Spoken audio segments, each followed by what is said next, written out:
Równanie dynamiki pionowego lotu rakiety oparte jest na założeniu, że startująca na orbitę okołoziemską rakieta osiąga prędkość V dzięki sile wyrzucanych produktów spalania. Spaliny wydalane są w kierunku pionowym w dół z prędkością względną V.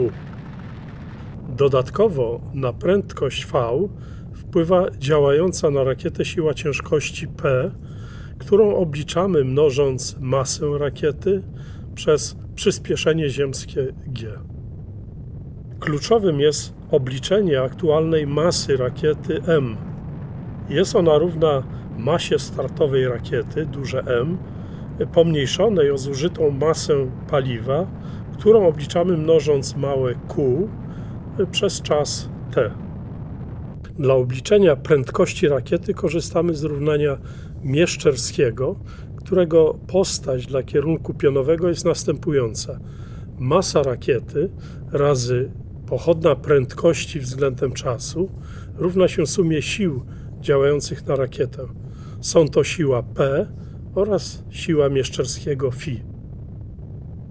Siła Mieszczerskiego obliczana jest jako iloczyn prędkości względnej W wyrzucanych produktów spalania oraz pochodnej masy M względem czasu t.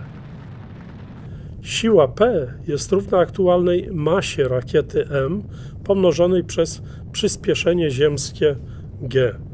Z kolei masa M jest równa masie startowej rakiety duże M pomniejszonej o masę zużytego paliwa równą iloczynowi jednostkowego zużycia paliwa małe q oraz czasu t.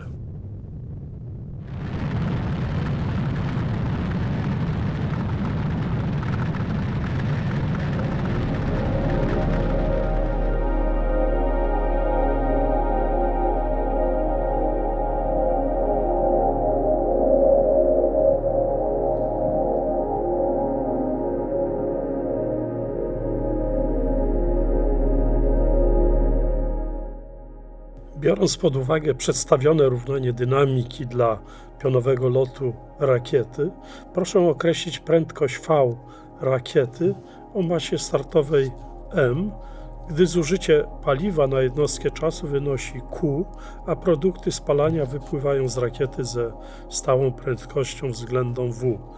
Proszę też przyjąć, że zmianę przyspieszenia grawitacyjnego z wysokością można pominąć.